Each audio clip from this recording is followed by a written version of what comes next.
സംസ്ഥാനത്ത് സ്വകാര്യ ബസ് വ്യവസായം ഇല്ലാതാകുമോ എന്ന ചോദ്യം ഉയരുന്നു. ആ ചോദ്യത്തിന് ഉത്തരം ഇല്ലാതാകുന്നു എന്ന് തന്നെയാണ്. ഇതാ സർവീസ് നിർത്താനൊരുങ്ങി സ്വകാര്യ ബസ്സുകൾ. ജൂലൈ മുതൽ ബസ് സർവീസ് നിർത്താൻ സ്റ്റോപ്പേജ് നൽകും എന്ന തീരുമാനമാണ് ഇപ്പോൾ അവരെടുത്തിരിക്കുന്നത്.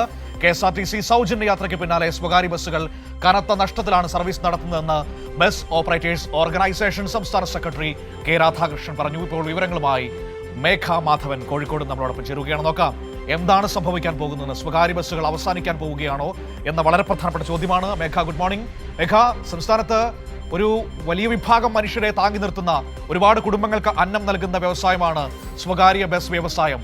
അത് അവസാനിക്കാൻ വേണ്ടി പോവുകയാണോ? ബസ്സുകൾ സർവീസുകൾ അവസാനിപ്പിക്കുകയാണോ?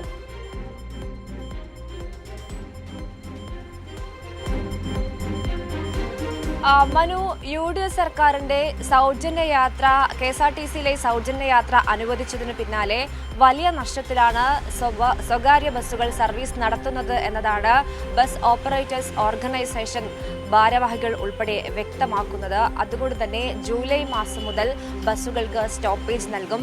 ജൂലൈ മാസം മുതൽ 1500-ൽ ബസ്സുകൾ കോഴിക്കോട് ജില്ലയിൽ മാത്രം സർവീസ് നിർത്തിവെക്കും എന്നതാണ് ഈ സംഘടന ഇപ്പോൾ വ്യക്തമാക്കിയിരിക്കുന്നത്.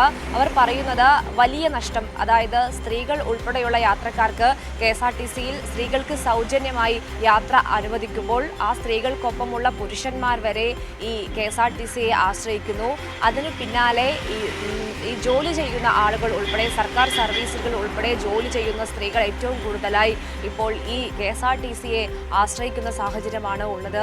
അതുകൊണ്ട് പലപ്പോഴായി സ്വകാര്യ ബസ്സുകളിൽ യാത്രക്കാർ ഇല്ലാത്ത സാഹചര്യമുണ്ട് എന്നതാണ് സംഘടനാ ഭാരവാഹികൾ ചൂണ്ടിക്കാണിക്കുന്നത്.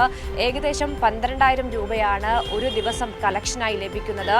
അതിൽ 4,000 രൂപ ഈ നഷ്ടം കാരണം, അതായത് ഈ സൗജന്യ യാത്ര കാരണം ബസ്സിന് നഷ്ടം വരുന്നു. 1,000 രൂപ ഈ ഡീസൽ വില വർദ്ധിപ്പിച്ചത് കാരണം ഏറ്റവും കുറഞ്ഞത് 1,000 രൂപ കുറയുന്നു. അതിനു പിന്നാലെ ഉള്ളത് ചിലവും വേതനവും ഒക്കെ തന്നെയായി ബാക്കിയുള്ള തുക നൽകേണ്ടി വരുന്നു. ബാക്കി വരുന്ന പണം ഇൻഷുറൻസിന് ഉൾപ്പെടെ നൽകുന്ന സാഹചര്യമാണ് ഉള്ളത്. അതുകൊണ്ട് തൊഴിലാളികൾക്ക് നൽകാൻ പണമില്ലാത്ത സാഹചര്യം, കടം വാങ്ങി തൊഴിലാളികൾക്ക്, അതായത് നിരവധി ആളുകളാണ് ഈ സ്വകാര്യ ബസ്സുകളിൽ പലയിടങ്ങളിലായി ജോലി ചെയ്തു വരുന്നത്. അത്തരത്തിൽ ആളുകൾക്ക് വേതനം നൽകേണ്ടി വരുന്നത് പലയിടങ്ങളിലായി പണം കടം വാങ്ങിയാണ്. അതുകൊണ്ട് പല കുടുംബങ്ങളും പെരുവഴിയിലാകുന്ന സാഹചര്യമാണ് ഉള്ളത് ഈ ബസ്സുകളിലെ സൗജന്യ യാത്ര ആരംഭിച്ചതിന് പിന്നാലെ.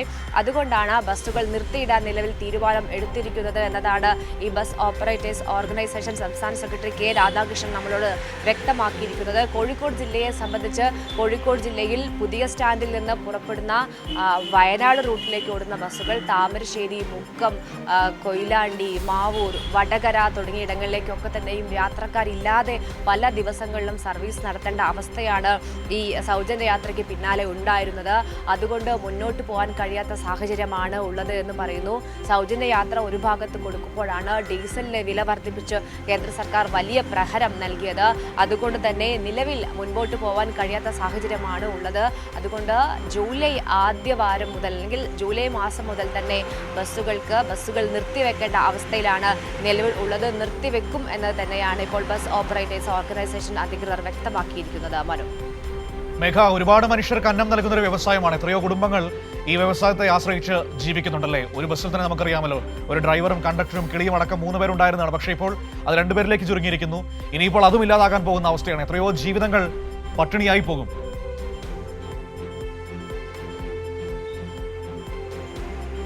അത് തന്നെയാണ് മനു. ഏകദേശം 1500ഓളം ബസ്സുകൾ കോഴിക്കോട് ജില്ലയിൽ മാത്രം സർവീസ് നിർത്തുന്നു എന്നതാണ് പറയുന്നത്. അതിൽ ഉള്ള ജീവനക്കാർ, അവരുടെ കുടുംബങ്ങൾ, അതെങ്ങനെ മുൻപോട്ട് പോകും എന്നത് വലിയ ചോദ്യചിഹ്നമായി നിൽക്കുന്നു. ഈ ബസ് ഓപ്പറേറ്റേഴ്സ് ഓർഗനൈസേഷൻ പറയുന്ന ഒരു പ്രധാനപ്പെട്ട കാര്യം എന്നത് അവർക്ക് മറ്റു വഴികളില്ല. ഈ സൗജന്യ യാത്രയ്ക്കൊപ്പം ഡീസൽ വില വർദ്ധിപ്പിക്കുന്നു. അങ്ങനെ വലിയ നഷ്ടം തങ്ങളുടെ തലയിലേക്ക് വരികയാണ്. ആളുകൾക്ക് വേതനം നൽകണമെങ്കിൽ കടം വാങ്ങേണ്ട സാഹചര്യമാണ് ഉള്ളത്. പല ബസ്സുകൾക്കും ഇൻഷുറൻസ് ഉൾപ്പെടെ അടയ്ക്കേണ്ട സാഹചര്യമുണ്ട്. അതൊന്നും അടയ്ക്കാൻ കഴിയാത്ത അവസ്ഥയാണ് ഉള്ളത്. അതുകൊണ്ടാണ് സർവീസ് നിർത്തുക എന്നൊരു തീരുമാനത്തിലേക്ക് പോകുന്നത്. മലബാർ മേഖലയിൽ മാത്രമല്ല മറ്റിടങ്ങളിലേക്ക്, തെക്കൻ ജില്ലകളിലേക്ക് ഉൾപ്പെടെ ഇതേ സാഹചര്യമാണ് ഉള്ളത് എന്നതാണ് അവർ ചൂണ്ടിക്കാണിക്കുന്നത്. വരും ദിവസങ്ങളിൽ, അതായത് കൂടുതൽ സർവീസുകൾ നിർത്തേണ്ട സാഹചര്യത്തിലേക്ക് കാര്യങ്ങൾ കടക്കുന്നു എന്ന് തന്നെയാണ് അവർ സൂചിപ്പിച്ചത്. ഏതായാലും വലിയ പ്രതിസന്ധിയാണ് ഉള്ളത്. 12,000 രൂപയാണ് ദിവസം കളക്ഷൻ കിട്ടുന്നത്. ആ കളക്ഷനിൽ നിന്നാണ് ഇത്തരം, അതായത് 4,000 രൂപ ഈ സൗജന്യ യാത്ര വഴി നഷ്ടമാകുന്നു, 1,000 രൂപയിലധികം ഡീസൽ വില വഴി നഷ്ടമാകുന്നു. അതിന് പിന്നാലെ ഈ തൊഴിലാളികൾക്ക്, ജോലി ചെയ്യുന്ന തൊഴിലാളികൾക്ക് വേതനം നൽകേണ്ടത്, ചിലവ്, അങ്ങനെയെല്ലാം കഴിച്ച് തങ്ങളുടെ കയ്യിൽ പണമില്ലാത്ത സാഹചര്യമാണ് ഉള്ളത്. അതുകൊണ്ടാണ് സർവീസ് നിർത്തുക എന്നൊരു തീരുമാനത്തിലേക്ക് പോകേണ്ടി വരുന്നത് എന്നതാണ് പറയുന്നത്. അടിയന്തരമായി സർക്കാർ ഇടപെടണമെന്നൊരു ആവശ്യം ഉന്നയിച്ചിരുന്നു. എന്നാൽ ഒരു തരത്തിലുള്ള ഇടപെടലും സർക്കാരിന്റെ ഭാഗത്ത് നിന്ന് ഉണ്ടായില്ല എന്നതുകൂടി അവർ ചൂണ്ടിക്കാണിക്കുന്നുണ്ട്. ഏതെങ്കിലും തരത്തിൽ തങ്ങൾക്ക് അനുകൂലമായ സാഹചര്യം ഇനിയുള്ള, അതായത് സർക്കാർ എടുക്കുമോ എന്ന പ്രതീക്ഷ കൂടി അവർ പങ്കുവയ്ക്കുന്നു. ഏതായാലും ഈ സ്ത്രീകൾ കാത്തുനിന്ന്, അതായത് സ്വാഭാവികമായും സൗജന്യ യാത്ര എന്ന് പറയുമ്പോൾ കൂടുതലായി ഈ ജോലിക്ക് പോകുന്ന സ്ത്രീകൾ ഉൾപ്പെടെ കാത്തുനിന്ന് KSRTC ആശ്രയിക്കുന്ന സാഹചര്യമുണ്ട്. അതുകൊണ്ട് ഏറ്റവും കൂടുതൽ യാത്രക്കാർ ഉണ്ടായിരുന്ന സമയങ്ങളിൽ പോലും ബസ് കാലിയായി സർവീസ് നടത്തേണ്ട സാഹചര്യമാണ് ഉള്ളത് എന്നതാണ് അവർ ചൂണ്ടിക്കാണിക്കുന്നത്. അതുകൊണ്ടാണ് ജൂലൈ മാസം മുതൽ സ്വകാര്യ ബസ്സുകൾ, അതായത് 1,500-ലധികം സ്വകാര്യ ബസ്സുകൾ കോഴിക്കോട് ജില്ലയിൽ മാത്രം നിർത്തിവെക്കാൻ നിലവിൽ ബസ് ഓപ്പറേറ്റേഴ്സ് ഓർഗനൈസേഷൻ തീരുമാനമെടുത്തിരിക്കുന്നത്.